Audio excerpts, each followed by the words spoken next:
Je pense que tu t'en doutes, mais l'être humain est un être social. Par conséquent, on ne peut pas totalement ignorer le regard des autres et ce que pensent les autres de nous.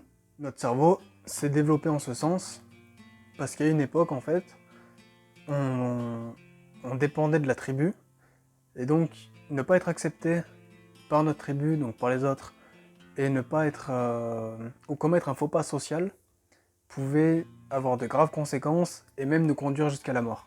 Ce n'est bien évidemment plus le cas, on risque plus de se faire attaquer par un loup en allant faire nos courses, mais ce genre de danger, ça fait pas si longtemps que ça qu'il a disparu par rapport à l'évolution humaine. Certes, c'est plusieurs centaines d'années, voire plusieurs milliers d'années, mais à l'échelle de l'évolution, c'est rien, et notre cerveau a encore ses vieilles habitudes. Et depuis le début de ce siècle, nos besoins sociaux ont été détournés par les nouvelles technologies, et notamment par les réseaux sociaux qui vont pas nous aider dans ce sens-là, puisque leur business model repose entièrement là-dessus.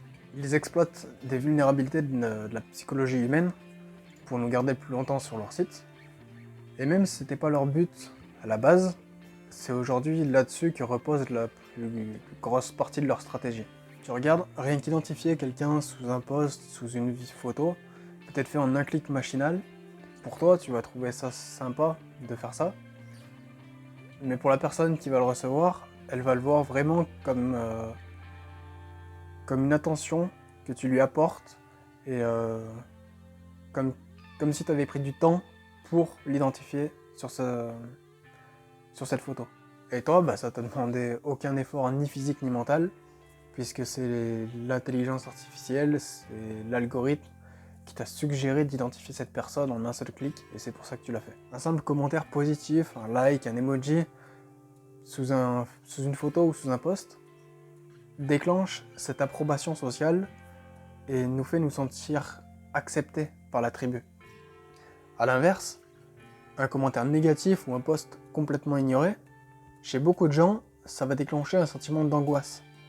Et par exemple, si tu changes ta photo de profil et que celle-ci ne reçoit aucun commentaire positif, pire des commentaires négatifs, aucun like, enfin qu'elle est complètement ignorée, même si tu en étais très fier à la base, tu vas l'aimer de moins en moins, jusqu'à ne plus l'aimer du tout peut-être, et la changer pour une qui va moins te plaire, moins te correspondre, mais qui suscitera peut-être plus d'intérêt de la part des autres. C'est particulièrement vrai pour les plus jeunes qui ont grandi avec les réseaux sociaux et tout ça, et qui leur font beaucoup trop confiance, mais c'est aussi vrai pour la plupart des gens, parce que c'est à la base de l'être humain, c'est un besoin fort que d'avoir l'approbation de la tribu et être accepté par cette tribu. Ces manipulations des besoins sociaux vont te faire croire qu'un échange long sur un réseau confirme l'existence d'un lien fort entre toi et la personne avec qui tu échanges, et par conséquent, tu vas te sentir obligé de lui répondre dès qu'elle va te solliciter, de lui répondre le plus vite possible, quitte à prendre un risque d'abruti, genre répondre au volant par exemple, parce que ne pas répondre à un message rapidement, pour notre cerveau primaire, c'est comme snober un membre de la tribu qui demande notre aide, et ça c'est un faux pas social qui peut avoir de grosses conséquences négatives dans le futur. Mais aujourd'hui, ne pas répondre à un message dans l'heure, c'est pas grave. Si la personne a vraiment besoin de toi, que c'est urgent, la personne va t'appeler. Elle va pas t'envoyer un message et sinon elle va t'en envoyer 2 ou 3 pour que tu répondes vite. Et tu dois te comprendre ça pour te protéger et utiliser tes réseaux plutôt que ce soit eux qui t'utilisent toi. Parce que la technologie est en soi ni bonne ni mauvaise.